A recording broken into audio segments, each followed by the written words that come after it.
स्वागत है आप सभी का मेरे YouTube चैनल पे। मैं हूं डॉक्टर सचिन शर्मा और हमेशा की तरह मैं लेके आया हूं आपके लिए एक इम्पोर्टेंट एजुकेशनल वीडियो।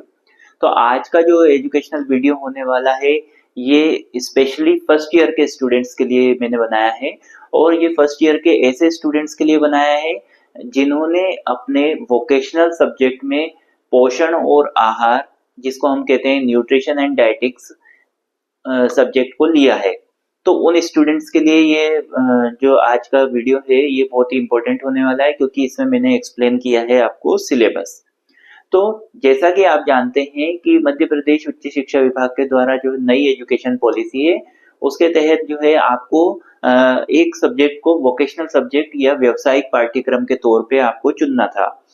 अब आपने क्या किया कि व्यावसायिक पाठ्यक्रम के तौर पे, चाहे वो बीए का स्टूडेंट है, चाहे बीएससी का स्टूडेंट है, चाहे बीकॉम का स्टूडेंट है, या किसी भी अन्य बीबीए बीसीए का स्टूडेंट है, उसने अगर न्यूट्रिशन एंड डाइटिक्स को जो है अपना वोकेशनल सब्जेक्ट बनाया है, पोषण और आहार को अपना वोकेशनल सब्जेक्ट बनाया है, तो आखिरकार उनका सिलेबस क्या होने वाला है। तो आज का जो मेन हमारा उद्देश्य है वो है सिलेबस को समझना। क्योंकि जब किसी भी चीज का हमको सिलेबस पता होता है स्टूडेंट्स, तो हम उसके बारे में, उसमें क्या क्या टॉपिक्स है उसको हम अच्छे से डिस्कस कर सकते हैं, उसको हम अच्छे से तैयार कर सकते हैं। पर हमको सिलेबस पता होना बहुत ज्यादा जरूरी है। तो इस साल 2025-26 में जो नया जो सिलेबस आया है उसमें जो आपका न्यूट्रिशन एंड डाइटिक्स में क्या क्या टॉपिक्स हैं उसको डिस्कस करने वाले हैं। तो आइए शुरुआत करते हैं। सबसे पहले तो मैं आपको बता दूं कि आपका जो पेपर होने वाला है वो 100 मार्क्स का होने वाला है थियरी का, और 100 मार्क्स का जो है आपका प्रैक्टिकल होने वाला है इसमें। तो जो थियरी का पेपर है उसमें उसको हम डिस्कस करने वाले हैं कि टोटल कितनी यूनिट है और कौन कौन से टॉपिक को आपको पढ़ना रहेगा। तो देखिए स्टार्ट करते हैं कि यहाँ मैंने लिखा हुआ है कि ग्रेजुएशन सभी संकाय के जो स्टूडेंट है फर्स्ट ईयर के, उनको वोकेशनल सब्जेक्ट या फिर व्यावसायिक पाठ्यक्रम में जो पोषण और आहारी की जो विषय है उसके सिलेबस को हम डिस्कस करने वाले हैं। तो यहाँ पे टोटल आपको कितनी यूनिट रहेगी, इसमें इसमें टोटल आपकी 3 यूनिट रहेगी। कौन कौन सी यूनिट है उसको हम डिस्कस कर लेते हैं। मैंने दोनों लैंग्वेज में ये लिखा हुआ है ताकि दोनों लैंग्वेज के स्टूडेंट्स के लिए ये इजी हो। तो आइए डिस्कस करते हैं। तो जो आपकी पहली यूनिट है इसमें आपको क्या पढ़ना रहेगा, इसमें आपको पढ़ना रहेगा introduction to food and nutrition, मतलब कि भोजन और पोषण का परिचय। तो भोजन क्या होता है और उससे हमें क्या पोषण मिलता है उसके बारे में आपको पहली यूनिट जो है वो पूरी डिपेंड है। तो आपकी जो टैगलाइन है फर्स्ट यूनिट की वो है introduction to food and nutrition, भोजन और पोषण का परिचय। तो इसमें आपको क्या पढ़ना रहेगा, फूड और न्यूट्रिशन, भोजन और पोषण की परिभाषा, डेफिनेशन एंड फंक्शन, मतलब उसके कार्यों के बारे में पढ़ना रहेगा।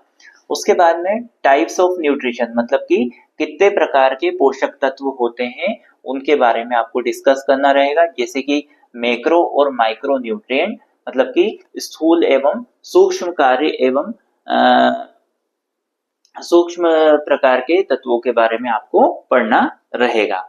उसके बाद में आपको पढ़ना रहेगा सोर्स, फंक्शन एंड डेफिशिएंसी, मतलब कि जो आपके अलग अलग प्रकार के जो पोषक तत्व हैं, तो उनको जैसे दो कैटेगरी में बांट दिया, एक को कह दिया मैक्रो और एक को कह दिया माइक्रो।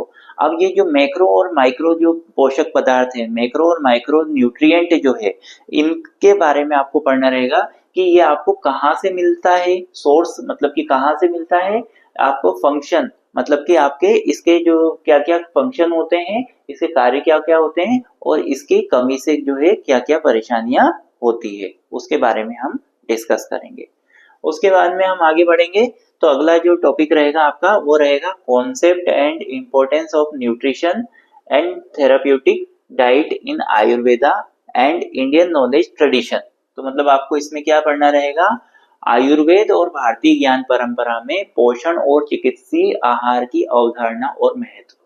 तो कहने का मतलब ये है कि आयुर्वेद के अनुसार जो है, जो हमारे पुराने जो ग्रंथ थे, जो वेद थे, तो उसके अनुसार जो है कौन कौन से पदार्थ जो है वो पोषक पदार्थ है, पुराने समय पे जो है माना गया था कि ये चीजें हमको आहार के तौर पे लेनी चाहिए। तो उससे हमको किस तरीके से हमारी जो डाइट है वो प्रॉपर बनी हुई रहती है। उसके बाद में आपका जो अगला टॉपिक है वो है आपका types of food and their effect according to Indian knowledge system. भारतीय ज्ञान प्रणाली के अनुसार खाद्य पदार्थों के प्रकार और उनके प्रभाव। तो वही चीज है कि जो भारतीय ज्ञान है, जो पुराना हमारा ज्ञान है, और उसके अकॉर्डिंग जो है कि कौन कौन से प्रकार के जो भोज्य पदार्थ होते हैं या खाद्य पदार्थ होते हैं और उनके प्रभाव क्या होते हैं हमारे शरीर पे। तो जो आपकी पहली यूनिट है स्टूडेंट्स, आपकी पहली यूनिट काय के ऊपर डिपेंड है? भोजन और पोषण के बारे में। तो भोजन और पोषण का परिचय देना कि जैसा हम जानते हैं कि हम भोजन करते हैं जिससे हमको पोषण प्राप्त होता है, तो कौन कौन से भोजन से कौन कौन सा पोषण प्राप्त होता है उसके बारे में हमको फर्स्ट यूनिट में डिस्कस करना रहेगा, क्योंकि आपके पेपर का नाम ही पोषण और आहारी की है। उसके बाद में आपका जो सेकंड यूनिट है, सेकंड यूनिट में आपको क्या पढ़ना रहेगा? आरडीए एंड मील प्लानिंग कि आरडीए क्या होता है और आहार आयोजन क्या होता है। तो आरडीए का फुल फॉर्म होता है recommended dietary allowances for Indian. ICMR 2024 में इन्हें दिया था, मतलब कि भारतीयों के लिए अनुशंसित आहार मात्राएं। तो क्या हुआ था कि एक जो हमारी जो आईसीएमआर जो एक इंस्टीट्यूट है उसने ये बताया था कि भारतीयों के लिए जो है एक परफेक्ट बैलेंस डाइट क्या होती है उसके बारे में उन्होंने बताया था। तो उनने रिकमेंड किया था कि क्या क्या डाइट जो है भारतीयों के लिए होनी चाहिए। तो ये सब जो मैं आपको अभी सिलेबस के बारे में बता रहा हूँ, तो ये सिलेबस से तो मैं एक बार आपका परिचय करवा रहा हूँ कि आप इससे परिचित हो जाएं कि आपको आखिरकार आपके कौन कौन से टॉपिक्स पढ़ने के हैं। और फिर हम जब मैं इसके बाद में फिर जो है आपको हर यूनिट वाइज, जैसे कि यहाँ पे 3 यूनिट है, तो पहली यूनिट के जो भी टॉपिक्स हैं इनको हम एक क्लास में पूरे में डिस्कस कर लेंगे, फिर सेकंड यूनिट के जो टॉपिक है उनको एक क्लास में डिस्कस कर लेंगे, और थर्ड यूनिट जो है उसको एक क्लास में डिस्कस कर लेंगे।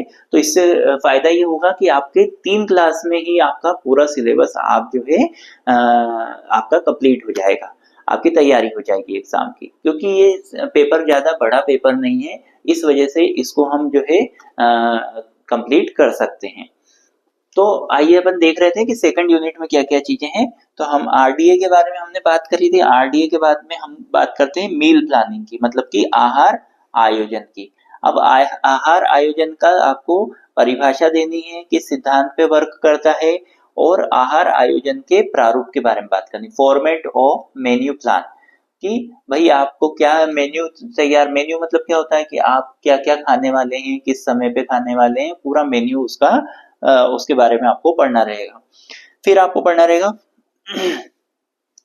फूड ग्रुप्स, खाद्य समूह क्या होते हैं, फूड गाइड पिरामिड क्या होता है, खाद्य गाइड पिरामिड क्या होता है, फिर assessment of nutritional status according to BMI, body mass index. तो बॉडी मास इंडेक्स के अनुसार पोषण की स्थिति का आकलन भी आपको पढ़ना रहेगा। तो मतलब कि हर एक व्यक्ति की बॉडी मास इंडेक्स अलग अलग होता है, जिसके अनुसार उसको आहार लेना होता है।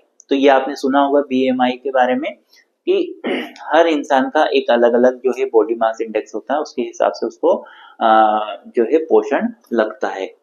तो ये आपको सेकंड यूनिट में पढ़ना रहेगा, मतलब कि सेकंड यूनिट में आपको एक तो आरडीए के बारे में पढ़ना रहेगा, फिर आपको मील प्लानिंग मतलब कि आपके जो आहार का आयोजन के बारे में पढ़ना रहेगा, अलग अलग प्रकार के फूड ग्रुप्स और फूड पिरामिड के बारे में पढ़ना रहेगा, उसके बाद में बीएमआई के बारे में पढ़ना रहेगा। तो ये आपकी सेकंड यूनिट रहेगी।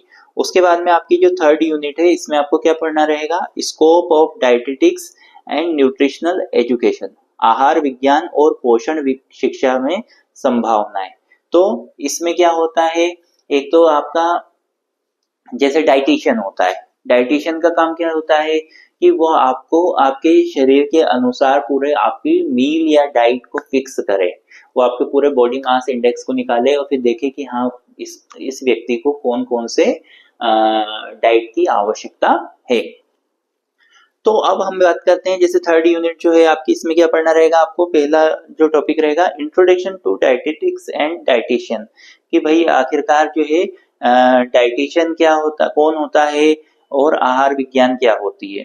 उसके बाद में definition and area of dietetics, मतलब परिभाषा एवं क्षेत्र बताना है, क्षेत्र के रूप में आप जो है डाइटिशियन के बारे में बताना है। Role and responsibility of dietitian मतलब कि आहार विशेषज्ञ की भूमिका एवं उत्तरदायित्व। तो वही मैंने आपको बताया अभी कि डाइटिशियन का क्या रोल रहता है, वो आपको इस 3rd यूनिट में पढ़ना रहेगा। उसके बाद में करियर अपॉर्चुनिटी एज डाइटिशियन, आहार विशेषज्ञ के रूप में करियर के अवसर। तो आप जब पोषण आहार के बारे में पढ़ रहे हैं तो आप कल को करियर बनाना चाहते हैं इस फील्ड में, तो आपको जो है क्या क्या चीजों का ध्यान रखना होगा, कैसे आपको उसकी तैयारी करना होगा, तो वो सब चीजें आपको इसमें पढ़ने को मिलेगी। पोषण शिक्षा अवधारणाएं और पोषण और स्वास्थ्य शिक्षा कार्यक्रम, nutrition education concept and nutrition and health education programme. तो इसमें आपको पढ़ना रहेगा कि पोषण की जो शिक्षा रहती है कि और स्वास्थ्य शिक्षा कार्यक्रम, जो अलग अलग स्वास्थ्य को लेकर के गवर्नमेंट जो कार्यक्रम चलाती है, स्वास्थ्य से रिलेटेड शिक्षा का प्रसार करने के लिए जो गवर्नमेंट अलग अलग कार्यक्रम चलाती है, तो उसके बारे में आपको डिस्कस करना रहेगा। तो जैसे कि आप अगर पोषण आहार को अपना वोकेशनल सब्जेक्ट बनाते हैं तो इसमें आपको करियर में कहाँ कहाँ संभावनाएं मिलती है। तो जैसे कि आप पोषण आहार को अगर वोकेशनल सब्जेक्ट के तौर पे लेते हैं तो इससे आपको जैसे कि आंगनवाड़ी जो कार्यकर्ता के तौर पे भी आपको जॉब की अपॉर्चुनिटी मिलती है। उसके बाद में जो भी डाइटिशियन की जॉब के लिए आपको अपॉर्चुनिटी रहती है। उसके बाद में जो न्यूट्रिशन जो विभाग रहता है हॉस्पिटल्स में, उसमें आपको जॉब की अपॉर्चुनिटी रहती है। तो कहीं ना कहीं ये जो न्यूट्रिशन एंड डाइटेटिक्स जो आपका सब्जेक्ट है, ये आपके लिए बहुत ही ज्यादा उपयोगी साबित हो सकता है। एज ए स्टूडेंट आप जो है इस सब्जेक्ट को ले सकते हैं, क्योंकि ये आपको जॉब के हिसाब से काफी महत्वपूर्ण हो सकता है। स्पेशली जो ऐसा नहीं है कि केवल बायो के स्टूडेंट्स, पर यह है कि काफी स्टूडेंट्स जो है उनको इससे बेनिफिट प्राप्त हो सकता है। तो अब अगले जो वीडियोस आएंगे उसमें मैं आपको इसकी जो ये तीनों यूनिट है, ये अलग अलग यूनिट है, इन यूनिट्स के पूरा चैप्टर को मैं एक्सप्लेन करने वाला हूँ। तो चैनल के साथ आपको बने रहना है और ज़्यादा से ज़्यादा अपने फ्रेंड्स को चैनल के बारे में बताना है और चैनल से जुड़ना है। ऐसी अच्छी जानकारी के लिए जुड़े रहिए चैनल के साथ में। धन्यवाद।